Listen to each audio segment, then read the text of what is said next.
Bienvenidos, creadores, a Leyendo Cine, un podcast para difundir las claves del séptimo arte a través del formato sonoro. Los obstáculos de las historias. Historia y vida.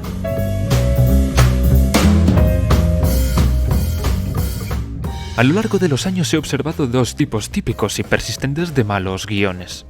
El primer es el mal guión de una historia personal. Por ejemplo, en un entorno de oficina nos encontramos a una protagonista con un problema. Merece un ascenso, pero se lo van a conceder a otra persona en su lugar. Enfadada, se dirige a casa de sus padres para encontrar que su padre está senil y su madre no puede manejar la situación.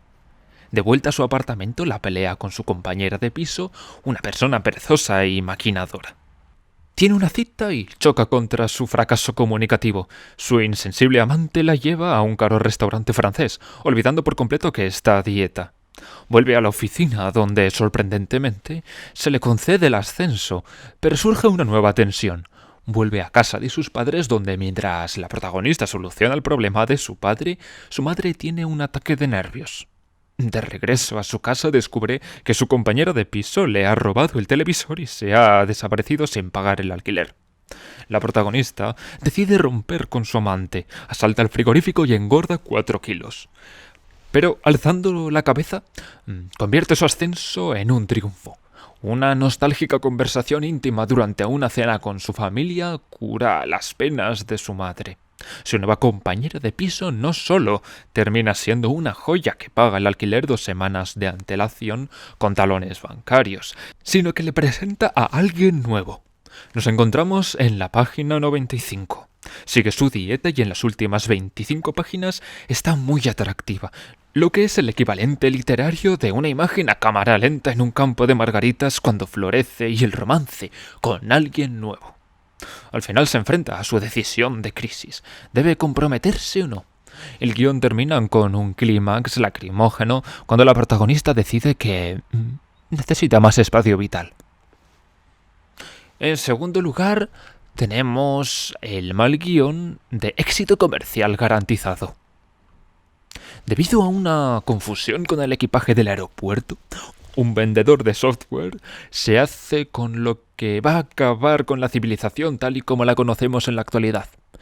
Lo que va a acabar con la civilización tal y como lo conocemos en la actualidad es un objeto bastante pequeño. De hecho, está oculto en un bolígrafo que el desaventurado protagonista, sin saberlo, lleva en el bolsillo. Lo que hace que se convierta en el objetivo de un reparto de 3 docenas de personajes, todos ellos con identidades dobles o triples, y todos han trabajado a ambos lados del telón de acero y se conocen desde la Guerra Fría. Todos ellos intentan matar al tipo del bolígrafo. Este guión está repleto de persecuciones de coches, tiroteos, fugas impresionantes y explosiones. Cuando hay explosiones o tiros, la película se detiene en escenas repletas de un denso diálogo, mientras el protagonista intenta clasificar a todos esos personajes múltiples y descubrir en quién puede confiar. Terminan con una cacofonía de violencia y efectos de factura multimillonaria, durante los cuales el protagonista consigue destruir lo que va a acabar con la civilización tal y como la conocemos en la actualidad y salvar así a la humanidad. La primera, la historia personal, carece de una estructura. Es un retrato de un pedazo de vida que confunde lo verosímil con la verdad.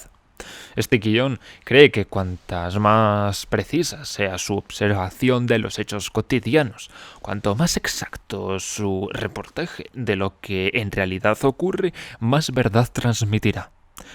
Pero los hechos, con independencia de cuán minuciosamente se observen, serán una verdad con V minúscula. La verdad con V mayúscula se ocultan detrás, más allá, dentro, por debajo de la superficie de las cosas, manteniendo la realidad unida o separándola en pedazos. Y no se puede observar de forma directa. Porque este guionista solo ve lo que resulta visible y fáctico, y está ciego ante la verdad de la vida. Por otro lado, el éxito comercial garantizado es un asalto excesivamente estructurado, complicado y poblado que ataca a los sentidos físicos y que no tiene ninguna relación en absoluto con la vida. Este tipo de guionista confunde cinética y entretenimiento. Espero que, independientemente de la historia, si utiliza suficientes acciones vertiginosas e imágenes deslumbrantes, el público se va a emocionar. Y debido al fenómeno de las imágenes generadas por ordenador, seguramente no estará del todo equivocado. Los espectáculos de ese tipo sustituyen a la imaginación con una realidad simulada. Utilizan la historia como excusa para presentar efectos no vistos hasta entonces, que nos arrastran a un tornado, a las fauces de un dinosaurio o a holocaustos futuristas. Y ciertamente, esos espectáculos bullangueros pueden producir en nosotros un torbellino de emociones. Pero son como las atracciones de los parques temáticos. Sus placeres son efímeros porque la historia de la cinematografía nos ha demostrado una y otra vez que, con la misma rapidez con que esos nuevos entusiasmos cinéticos se disparan hacia la popularidad, caen bajo la apatía del ya visto y ya hecho. Cada 10 años aproximadamente, la innovación tecnológica produce un enjambre de películas mal contadas que tiene el único objetivo de explotar el espectáculo. La propia invención del cinematógrafo, una sorprendente simulación de la realidad, provocó un gran entusiasmo del público, al que se surtió durante años de historias insulsas. Sin embargo, con el tiempo, las películas mudas evolucionaron hasta convertirse en una forma de arte magnífica, aunque quedó destruida por la llegada del sonido, una simulación aún más real de la realidad. Las películas de los primeros 30 años dieron un paso atrás, ya que el público disfrutaba alegremente de historias vanas por el simple hecho o por el placer de oír hablar a los actores. Las películas sonoras cobraron poder y aumentó su interés, pero fueron destruidas por la invención del color, de las 3 dimensiones, de la gran pantalla y en la actualidad por las imágenes generadas por ordenador. Las imágenes generadas por ordenador no son una maldición ni una panacea, simplemente añaden nuevas tonalidades a la paleta de las narraciones. Gracias a ellas se puede hacer cualquier cosa que imaginemos y hacerlo con una sutil satisfacción. Cuando las imágenes generadas por ordenador se basan en una narración de calidad como Forrest Gump u Hombres de Negro, el efecto queda oculto tras la historia que se está narrando, enriqueciendo el momento sin atraer la atención sobre sí mismas. El guionista comercial, sin embargo, a menudo se siente deslumbrado por el brillo del espectáculo y no es capaz de comprender que el entretenimiento duradero solo se encuentra en las verdades humanas que subyacen a la imagen. Los guionistas que escriben retratos y espectáculos, y en realidad todos los guionistas, deben llegar a comprender la relación que existe entre la historia y la vida. La historia es una metáfora de la vida.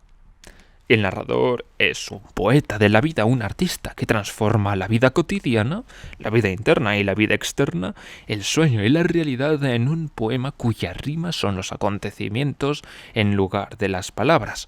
Una metáfora de 2 horas que nos dice, la vida es así.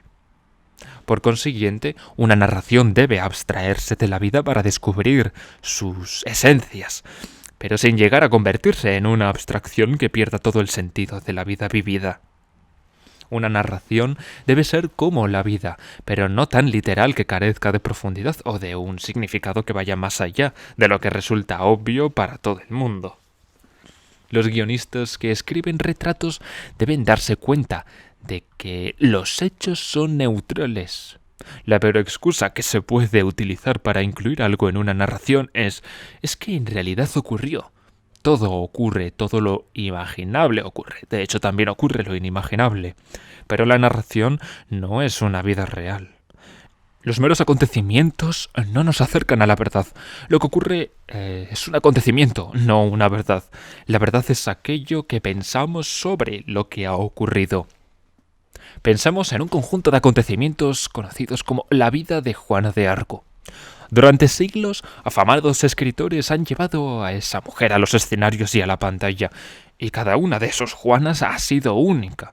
La Juana espiritual de Anouilh, la Juana ingeniosa de Shaw, la Juana política de Brecht, la Juana sufridora de Dreyer, la guerrera romántica de Hollywood. En manos de Shakespeare, Juana se convirtió en lunática, un punto de vista claramente británico. Cada Juana surge de una inspiración divina, alza en armas a un ejército, vence a los ingleses, muere en la hoguera. Los hechos de Juana siempre son los mismos, pero se pasa de género a género, mientras que la verdad de su vida espera que el escritor le encuentre significado. De manera similar, los escritores de espectáculos deben darse cuenta de que las abstracciones son neutras. Cuando hablo de abstracciones me refiero a las estrategias del diseño gráfico, a los efectos, a la saturación cromática, a la perspectiva sonora, al montaje de ritmos, etc.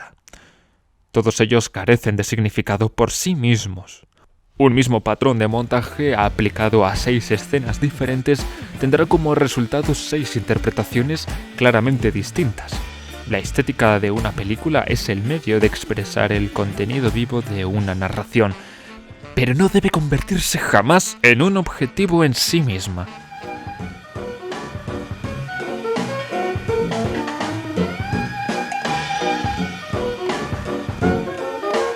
En el próximo episodio veremos los obstáculos de las historias. Hasta entonces, un saludo y buenas tardes. Gracias por escuchar este capítulo.